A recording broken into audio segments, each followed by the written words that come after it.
Hello and welcome to the Tuesday, November 25th, 2025 edition of the SANS Internet Storm Center's Stormcast. My name is Johannes Ulrich, recording today from Jacksonville, Florida. And this episode is brought to you by the SANS.edu Graduate Certificate Program in Incident Response. Well, today's diary is not some breaking new item for a change, but something that I have been seeing more and more lately. And it's nothing really new, but I think worth pointing out and reminding people about. And that's how URL mapping and URL-based access control can sometimes lead to gaps in authentication and access control.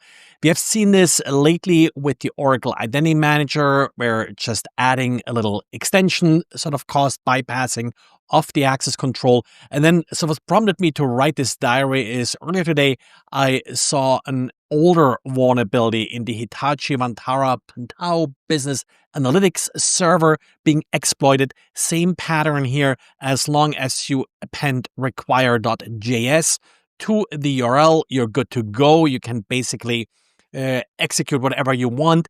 And this, in this particular case, then opens up a command injection vulnerability that, well, otherwise would be protected by authentication. So that's really what's happening here. And the reason behind it is that for a range of different URLs, so as long as you have this LDAP3 node children part in the URL, it's all going to the same script. And that's sort of where the URL mapping comes in.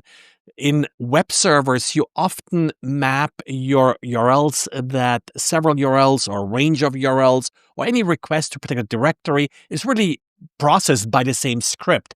So appending things like here require.js does not change what's being executed, but it does change your authentication logic. And that's really the problem here. And that's something, particularly in Java applications, I see that a lot because the way they're sort of being built.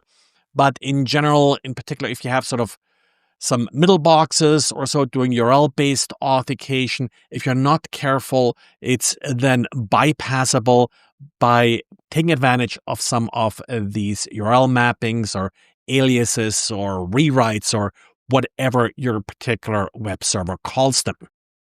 And then you have a new NPM worm, this one very much modeled after the SHA1-Hulud worm. Now they call it SHA1-Hulud worm. This particular worm is very similar. It attempts to gain access to GitHub and NPM credentials and then is spreading itself via any credentials it can find to infect other repositories. It'll also make repositories public if it finds access to them. What's very different to the original version is that it's a destructive worm. If it can't find any GitHub or NPM credentials, it will actually go out and delete the user's home directory. So the prior worm didn't do that. It sort of had a more simple fallback mechanism, but this version now is destructive. So if you see any files in your home directory deleted, well, that may be the reason for it. At this point, there are a few hundred NPM repositories affected by this particular worm. And of course, there's still a little bit a developing story at this point. I'll link to the Koi security version of this story.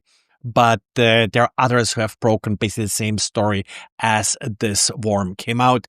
The real question is kind of what took him so long, given that the original worm was quite successful. And, well, of course, by the nature of the event, open source, it was not really all that difficult for someone else to adapt this worm for their own purposes. So I don't think that these two are related in the sense that it's the same actor behind these two versions. Possible, but not very likely at this point.